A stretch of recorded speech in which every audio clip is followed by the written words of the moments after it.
Bienvenue dans Territoire Éco-Var, l'émission économique de Var Matin. Avec Marie-Cécile, on est ravis de vous retrouver après cette pause estivale. On est aujourd'hui à Brignoles chez Maison Éco 3. Nous recevrons d'ailleurs son dirigeant Christian Mély dans le Café de l'Éco. Avec nos deux autres invités, ils évoqueront leur parcours d'entrepreneurs autodidactes. L'entreprise du mois sera représentée par son fondateur et dirigeant Laurent Blasco, qui a lancé il y a quelques mois à Pourrières Biologica Cosmetics, une gamme de cosmétiques entièrement naturels et inspirés du fonctionnement de la nature. Et enfin, le poste sera assuré par Christophe Baralotto, à la tête de Provence Angels, qui a récemment fusionné ses antennes varoises et marseillaises. Il nous dira pourquoi. Et tout de suite, le Café de l'Éco.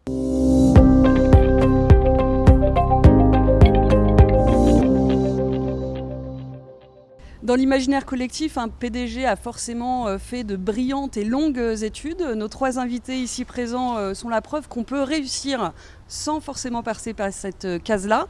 Christian Mély, bonjour. Merci déjà de nous accueillir chez vous, à Maison Éco 3. Alors vous êtes spécialisé dans la construction, la transformation de containers en logements ou en boutiques. À vos côtés, William Danizet, bonjour. Vous, chez Décoclim, vous cachez les clims inesthétiques ou les pompes à chaleur. Et enfin, Jérôme Revirard, bonjour. Vous avez un site spécialisé dans les cadeaux personnalisés. Alors, notre première question, elle est pour notre hôte. Je parlais de brillantes études. C'est pas votre cas ? Et vous l'assumez très bien ? Très bien, oui. C'est quoi votre parcours ? Moi, j'ai commencé en mécanique industrielle, donc sans diplôme. Et ensuite, j'ai eu l'occasion de pouvoir démarrer dans le bâtiment et apprendre tout doucement. Donc, du coup, tout votre parcours, il a été... vous êtes parti en bas de l'échelle pour monter tout en haut. Exactement. Ça a été long, ça a été difficile ? Très difficile, très long. Et comment vous êtes passé donc je crois que vous étiez plaquiste au départ, hein, tout simplement. Et un beau jour, vous vous êtes dit, sur les containers, il y a quelque chose à faire en reliant le bâtiment, le métier du bâtiment et le conteneur maritime, sa réutilisation. C'est ça. Donc oui, j'ai démarré plaquiste pour ensuite gravir toutes les étapes du bâtiment. Plomberie, électricité, carreleur, donc tout ce qui peut se faire dans le bâtiment. Et ensuite, j'ai eu l'idée de transformer des conteneurs maritimes. Et donc c'est ça le secret, c'est l'idée. Vous aussi, vous avez eu l'idée, William Danizet, et c'est sur ça que tout repose ? Oui, l'idée bien sûr, mais surtout aussi la persévérance et la conviction. Parce qu'on peut avoir l'idée, mais après il faut aussi prouver que cette idée peut être intéressante par le plus grand nombre. Qu'elle puisse résoudre une solution, enfin un souci. Et du coup, oui, il y a l'idée, mais il y a aussi surtout la persévérance, l'envie et le courage. Vous, elle vous est venue comment l'idée ? Parce qu'au départ, vous non plus, vous n'étiez pas du tout dans les caches de clim. De mémoire, c'est pour répondre à la demande d'un client que vous êtes dit, il y a un marché là-dessus ? Oui, alors moi, à cette période, j'étais dans le mobilier de jardin. Donc on va dire décoration. Et effectivement, c'est quelqu'un que je connais qui installe des clims qui m'a demandé, parce que chez un client ça posait problème, il m'a demandé de lui faire un produit pour cacher ça. Et donc effectivement j'ai trouvé que, comme beaucoup de personnes, qu'une clim c'était inesthétique. Et il me semblait intéressant de répondre à cette problématique en faisant un produit qui pouvait stopper ça, quoi. Et il vous a fallu quand même, avant d'arriver aux produits qu'on connaît aujourd'hui, parce que vos produits font un carton, à la fois sur votre site internet, vous passez aussi par les distributeurs. Pour en arriver à ce produit-là, il a fallu plusieurs étapes. On ne s'invente pas du jour au lendemain producteur de caches de clim. Non, déjà, la difficulté, c'est qu'on était les premiers à créer ce produit. Donc là, déjà, il faut trouver la solution qui fonctionne. On a quand même des contraintes de fonctionnement de la machine, donc ça engendre des prototypes, des tests, et puis jusqu'à arriver au produit qui fonctionne parfaitement et qui permet d'enlever les préjugés qu'on pourrait avoir justement pour une clim ou une pompe à chaleur qui n'est de rien mettre dessus.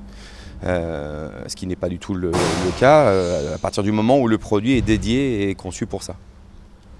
Alors vous, Jérôme Revierard, troisième parcours, je crois que vous avez commencé sur les marchés. Vous vendiez des tissus, me semble-t-il. C'est ça, tout à fait. Je vendais du tissu provençal sur les marchés provençaux, bord de mer.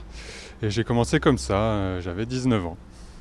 C'est quoi la suite du coup de votre parcours? Comment vous êtes devenu chef d'entreprise actuellement? La suite du parcours, c'est toujours le commerce et puis l'envie de profiter de ce monde en mouvement et Internet qui apparaissait dans les années 2000. Et puis donc l'idée et l'envie de diffuser mes produits à un plus grand nombre. Est-ce que le fait d'être autodidacte, puisque c'est le thème de ce Café de l'Écho, c'est une difficulté? Et quelle est la plus grosse difficulté qu'on rencontre quand on n'a pas forcément les bagages universitaires, quand on ne rentre pas dans ce moule-là? Peut-être un manque de connaissances, de relations peut-être aussi. Et en même temps, ce qui est pour moi, je pense, une force. Pour mes amis ici présents, je ne sais pas, mais aussi ça évite tout un tas de préjugés qu'on aurait pu peut-être nous enseigner. Après, on apprend avec la vie en réel et puis on apprend de nos erreurs et C'est-à-dire ça nous permet d'avancer. Si vous aviez fait HEC par exemple, vous auriez peut-être pas, vous seriez peut-être pas dit que vous pouviez passer de vendeur de tissus sur un marché à être à la tête aujourd'hui d'un site marchand avec un entrepôt à la Londe où là vous préparez déjà Noël, vous sortez de la période de la rentrée scolaire avec donc des cadeaux personnalisés, beaucoup de petits cartables notamment pour les écoliers. Ça peut être un frein de ce point de vue, vous pensez là vous êtes imaginé très, très vite chef d'entreprise sans vous freiner. C'est vrai que c'était assez naturel, mais comment l'expliquer, ça c'est peut-être un peu difficile. Mais après on commence petit aussi. De toute façon on ne devient pas chef d'entreprise quand on est autodidacte avec directement, je pense, qu'un salarié. C'est étape par étape. On commence tout seul, on a un salarié, on en a 2, après peut-être qu'on revient à 1, on monte à 3, à 4, et puis c'est les années. On n'a pas 20 ans tous ici. C'est un long parcours, je crois que mon collègue l'a dit, ça prend du temps, c'est long, c'est difficile quand même. Christian Mély, vous avez appris de vos échecs aussi, parce que avant d'avoir Maison Éco 3, de répondre aujourd'hui à des appels d'offres, de créer des boutiques avec vos containers, il y a eu un passage plus compliqué. Au départ, vous étiez lancé sur les logements individuels et ça n'a pas été tout de suite la réussite, hein. Non, ça n'a pas été la réussite tout de suite parce que on a des délais incompressibles. Les permis de construire, il faut attendre 6 mois pour en avoir un. Les délais bancaires, pareil, entre 6 mois et 1 an. Donc forcément, le roulement ne s'est pas fait comme je l'avais prévu. Donc et au comment bout d'un on fait an, dans ces cas-là, quand on se dit là je me suis trompé, on a envie d'arrêter non, on n'a pas envie d'arrêter parce que c'est un roulement sans fin. On peut pas en sortir comme on en est rentré. Là, c'est la foi, hein. Il n'y a pas d'autre choix, hein. Il faut croire au projet. Et bien forcément, les banques ne vous suivent pas parce que vous n'êtes rien aux yeux des banques. Donc il faut avoir un mental d'acier et rien lâcher. Et ensuite, moi, j'ai décidé de me rediriger vers le professionnel. Et c'est là que tout doucement, donc, j'ai tout remis à zéro et je suis reparti de zéro. Voilà. Pour que ça prenne. Donc ça a mis 5 ans avant que ça prenne tout doucement. Voilà. William Danizé, vous aussi, vous avez repris des virages. Vous avez dû améliorer votre produit, changer le produit, faire face aujourd'hui aussi à l'émergence d'une forte concurrence, je crois. Oui, de toute façon, en tant qu'entrepreneur, il faut toujours se remettre en question et effectivement toujours être sur le qui-vive pour avoir un train d'avance. Et ça fait partie aussi, je pense, de la vie d'un entrepreneur de toujours vouloir se surpasser et toujours vouloir aller trouver des solutions, soit qui n'existent pas, soit d'amélioration sur les produits bénéfiques. Est-ce que vous avez été bien accompagné par des institutions, par des conseils est-ce que ça, parce que ça peut être capital, notamment quand on n'a pas ce bagage universitaire, d'avoir derrière du soutien. J'imagine qu'on ne s'improvise pas comptable, qu'on ne fait pas un business plan comme ça en deux. Alors les premières années, pas du tout. J'avais même pas connaissance des aides vraiment qu'on pouvait avoir en tant qu'entrepreneur. Comme le disait mon collègue, les banques, c'est pas la peine d'aller les voir. Et en fait, c'est plutôt, on va dire, ces dernières années qu'on nous sollicite un petit peu pour venir nous aider, pour nous accompagner, notamment sur la croissance et par exemple aussi sur l'export, parce que c'est quand même une réelle volonté de l'État de faire croître les entreprises, de les accompagner. Mais sinon, non, je pense qu'on compte sur nous. On c'est un peu la débrouille, quoi. Je ne sais pas vous ce qu'il en était, mais nous, c'est un peu la débrouille. On fait avec ce qu'on a.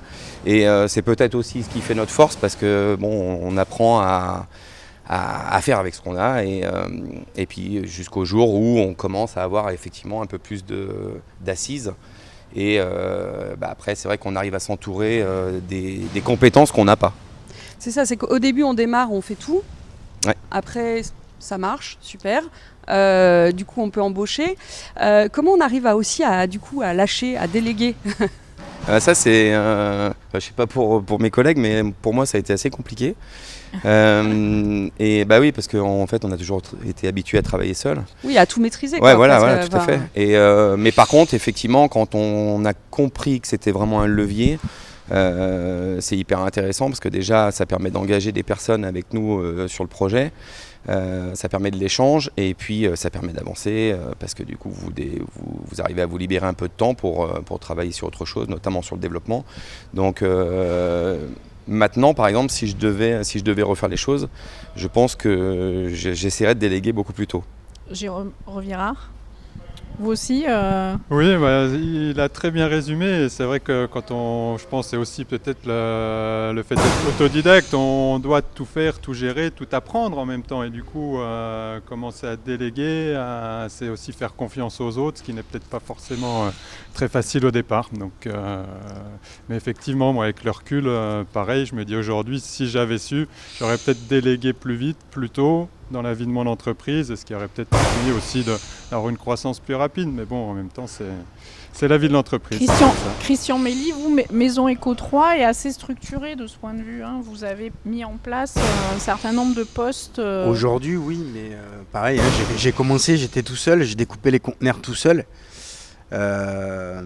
Aujourd'hui, oui, on est bien structuré, mais ça a mis 5-6 ans avant.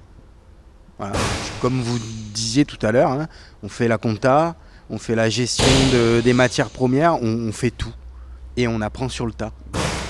Alors, vous disiez, il faut attendre d'avoir un peu réussi pour voir de l'aide arriver spontanément, que ce soit les banques ou d'autres organismes. Qu'est-ce que vous diriez chacun qui vous a manqué? Qu'est-ce qui manque aujourd'hui pour vous pour pousser cette volonté d'entrepreneuriat que vous aviez, mais vous auriez pu abandonner finalement à maintes reprises, faute de ce soutien peut-être? Ce qui manque justement, c'est des vraies aides. Parce qu'on nous dit qu'il y a plein d'aides. Alors effectivement, il y a des aides, mais c'est des dossiers de 200 pages. Mais quand vous êtes tout seul pour remplir ces dossiers-là, du coup, vous ne faites plus rien à côté. Alors on le fait quand même, on le fait le soir, de 19h à 1h du matin. Au bout de quelques mois, on arrive au bout du dossier. Et puis, en fait, ça ne vient pas jusqu'au bout, puisqu'on n'a pas les reins assez solides pour avoir ce développement ou ces aides-là. Donc en fait, c'est des aides fictives. C'est pas des aides en fait. Y en a Donc pas. simplifier un petit peu les démarches, par exemple, ça... Simplifier les démarches, oui, clairement, oui. Oui. Jérôme Revirard, quel conseil vous donneriez à quelqu'un qui fait les marchés aujourd'hui et qui se rêve en chef d'entreprise à la tête d'un site marchand? Je crois que donner des conseils, c'est jamais évident. De toute façon, un conseil qui est valable pour soi n'est peut-être pas valable pour les autres, mais je pense que ça a été bien résumé par tout le monde. C'est la foi, la persévérance. Faut croire en ce qu'on fait. Déjà, ça c'est la première chose. Pas se laisser décourager par l'administratif, par quelques erreurs de parcours qui peuvent parfois nous mettre le doute. Voilà, croire en son projet et se donner les moyens d'aller jusqu'au bout, tout simplement. William Danizé? Moi je dirais de la conviction, de la détermination et puis effectivement du courage et quand on y croit et qu'on se donne les moyens on y arrive toujours, quelles que soient les difficultés. Je vous trouve tous les trois très modestes par rapport à l'idée que vous avez eue chacun dans votre domaine très différent et original et parfois en avance sur son temps, ou répond à des besoins qui n'avaient pas été identifiés jusque-là. Ça, c'est quand même important. Oui, c'est sûr que ça fait plaisir. Moi, à l'heure d'aujourd'hui, je suis content de voir qu'on résout un problème pour l'environnement des habitations, voire même des communes. Donc ça, c'est satisfaisant. Mais après, voilà, c'est pas pour ça qu'on ne doit pas rester humble. Merci en tout cas à tous les trois d'avoir été sur ce plateau et d'avoir partagé vos expériences. Tout de suite, on passe à l'entreprise du mois.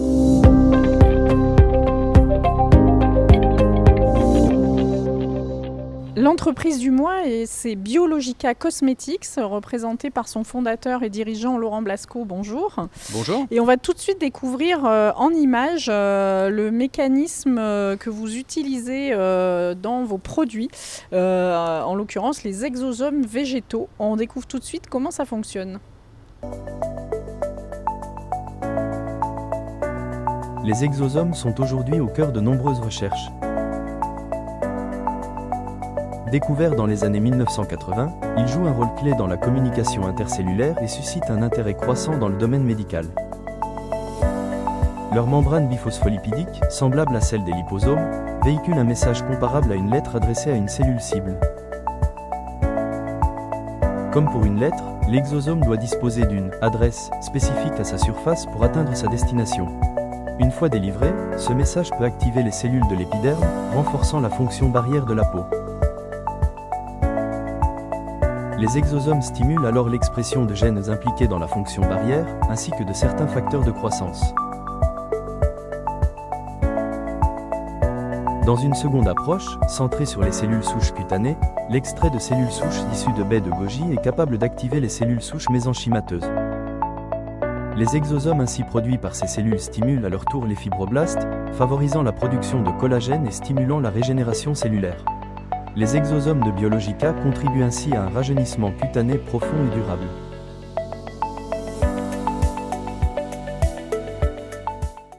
Alors avant de reparler des exosomes, vous avez basé peut-être plus concrètement vos soins sur le biomimétisme. Oui.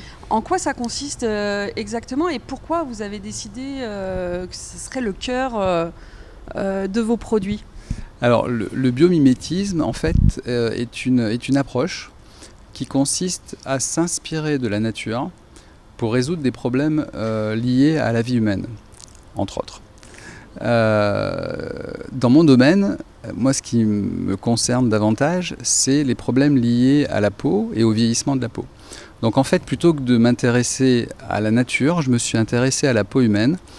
J'ai essayé de comprendre ce qui fait vieillir la peau et comment résoudre ce problème de vieillissement en comprenant son organisation, sa composition et en essayant de trouver dans la peau des constituants, des molécules que l'on pourrait utiliser pour créer des produits cosmétiques.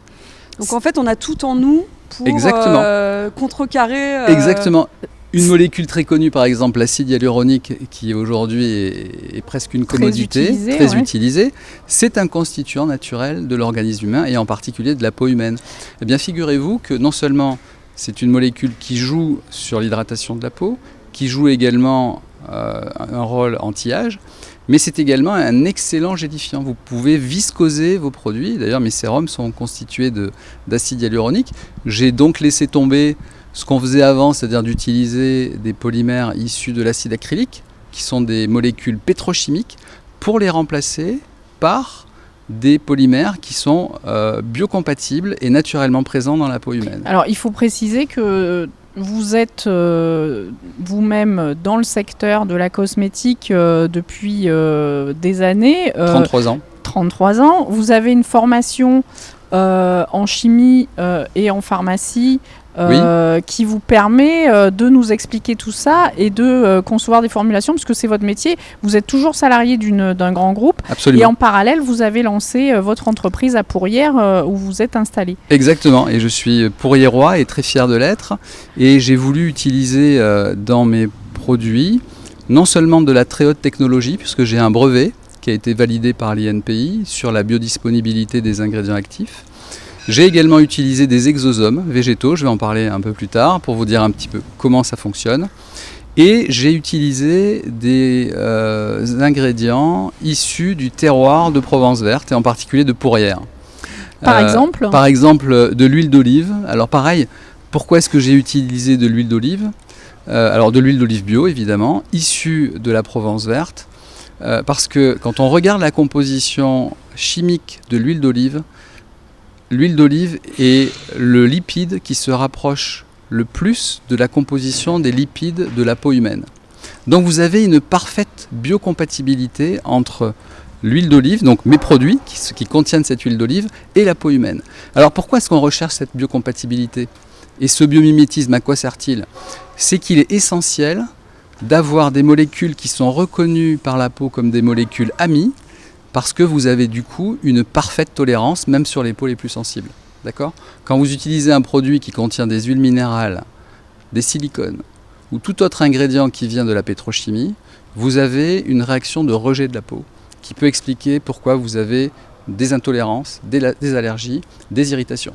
Ce n'est pas du tout le cas avec les technologies biomimétiques. Et c'est là où interviennent aussi les exosomes, puisque là vous allez encore plus loin en utilisant, en concevant des exosomes végétaux, puisqu'ils jouent un rôle, vous expliquez ça très bien, absolument, de transmission de l'information finalement entre les cellules. Voilà, tout à fait. C'est que, en fait, au-delà du biomimétisme qui consiste à copier la structure, la composition et l'organisation de la peau, il faut également concevoir des produits qui fonctionnent comme la peau. Donc ça veut dire qu'il va falloir envoyer un message aux cellules de la peau pour les réveiller, parce qu'en fait, en vieillissant, qu'est-ce qui se passe ? C'est que dans la physiologie cellulaire, on observe un ralentissement de l'activité des fibroblastes, qui sont des cellules qui sont présentes dans le derme, qui sécrètent les fibres élastiques comme le collagène et l'élastine, et en voulant jouer ce rôle d'action anti-âge, on est forcément obligé d'aller titiller les fibroblastes et de leur dire « Oh, il est temps de se remettre à travailler ». Et on peut le faire uniquement en utilisant des messagers cellulaires qu'on appelle des exosomes. Alors ces exosomes, il faut quand même en parler quelques secondes, ce sont des messagers que les cellules sont capables d'échanger, un peu comme des textos. Les cellules, quand elles détectent une agression, qu'elle soit microbiologique, virale, une brûlure, une blessure, une déchirure, la peau, les cellules de la peau qui sont encore vivantes sont capables d'envoyer des messagers en disant « j'ai détecté une anomalie » et elles envoient à leurs petites copines aux alentours ces petites vésicules qu'on appelle des exosomes, qui sont connus finalement depuis peu. En tout cas, leur rôle est connu depuis peu. Et elles envoient des informations pour déclencher des réactions nécessaires à combattre l'élément perturbateur de la peau. Et donc, je travaille avec une société qui se trouve en Suisse, qui extrait ces exosomes de végétaux, les purifie et me les vend pour que je puisse les introduire dans mes produits. Du coup, ça a quelle forme liquide ? Non, ce sont des poudres. Ce sont des poudres qu'on va solubiliser et qui sont introduites à la concentration utile et efficace dans mes produits. Donc vos produits aujourd'hui, vous en avez 4. J'en ai 4. Qui sont distribués, on peut les trouver où ? Alors aujourd'hui, ils sont distribués dans les meilleures pharmacies. Et merci aux pharmaciens partenaires de Biologica. Pour cela, la société Pédiact avec laquelle je me suis associé, qui a un réseau commercial qui est assez développé sur la France entière, m'aide à implanter la gamme en pharmacie. Alors nous sommes lancés depuis la mi-mars. Nous sommes déjà présents dans plus de 50 pharmacies J'espère que ce développement va continuer.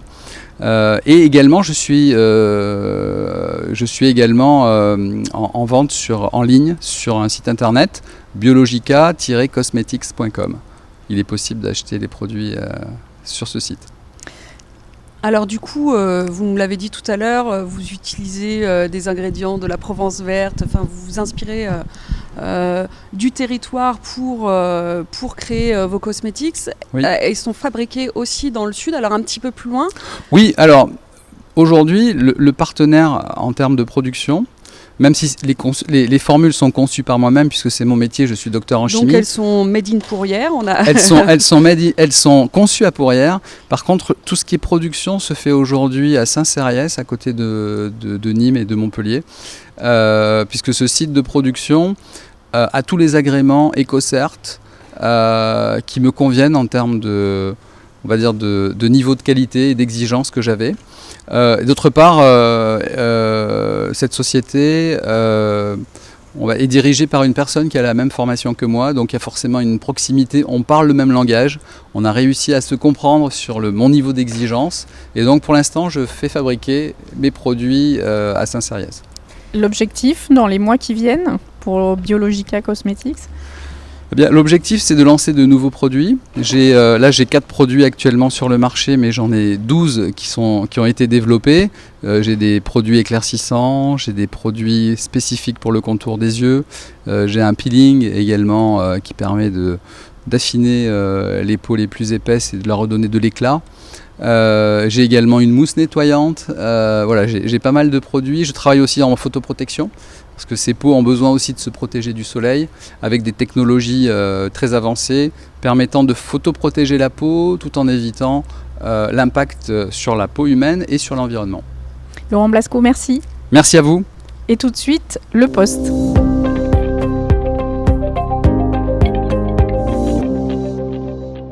Le poste est assuré aujourd'hui par Christophe Baralotto. Bonjour. Bonjour. Vous êtes président du club d'investisseurs marseillais Provence Angels. Alors première question, est-ce que vous pouvez nous résumer un petit peu l'action de ce club ?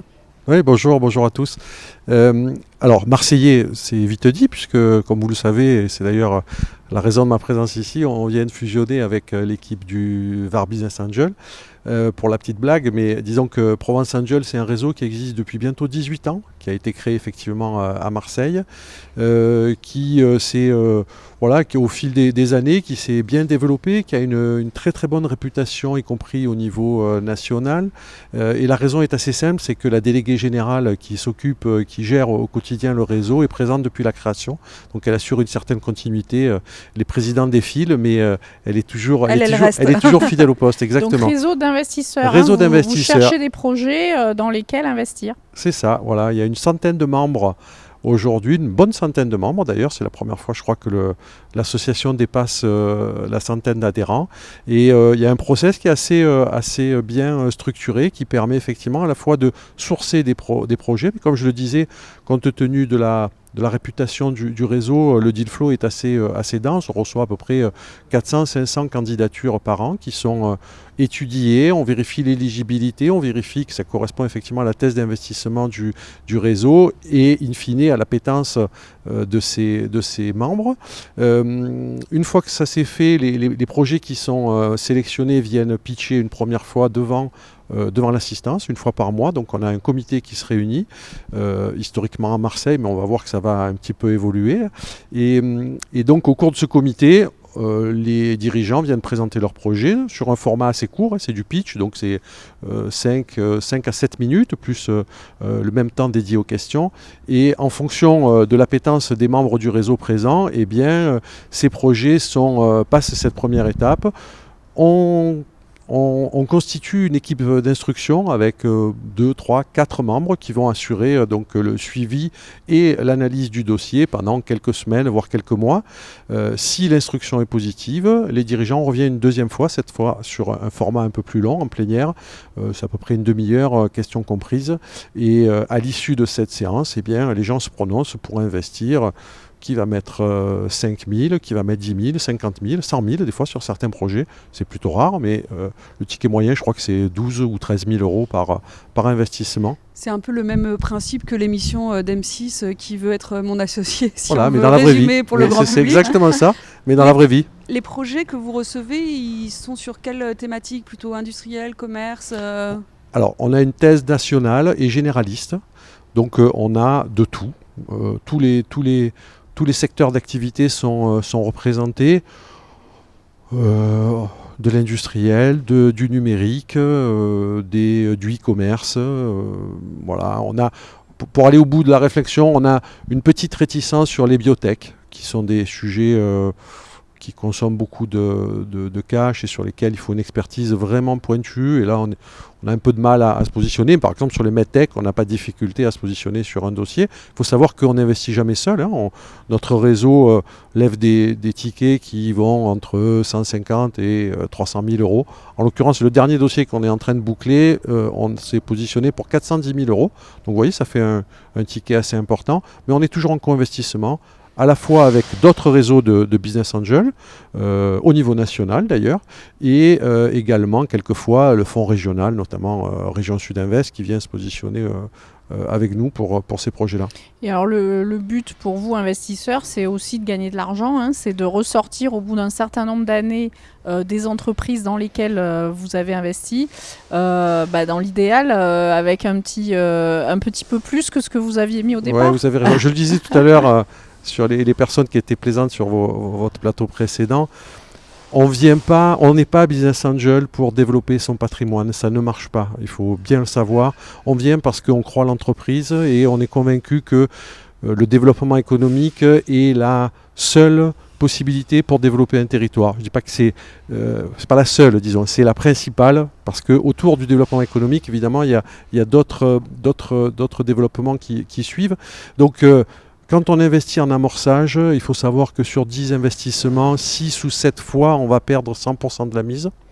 Une ou deux fois, peut-être qu'on va réussir à être quitte et à sortir en récupérant notre mise. Et donc, il faut que la 10e fois soit celle qui nous permette d'équilibrer l'équation et de sauver finalement tout ce qui a été perdu au préalable. Et l'objectif, c'est pas de gagner de l'argent, mais c'est de pouvoir faire tourner la mécanique et pouvoir réinvestir dans d'autres projets et ainsi assurer le développement des boîtes qui se présentent à nous. Alors vous parlez d'investissement financier, est-ce qu'il y a d'autres sortes d'investissements et un raison. accompagnement Oui, vous derrière? avez raison. Les fonds... On sait que c'est le nerf de la guerre quand même. C'est le nerf de la guerre, voilà, exactement, c'est le moteur. Mais l'ADN, c'est l'accompagnement.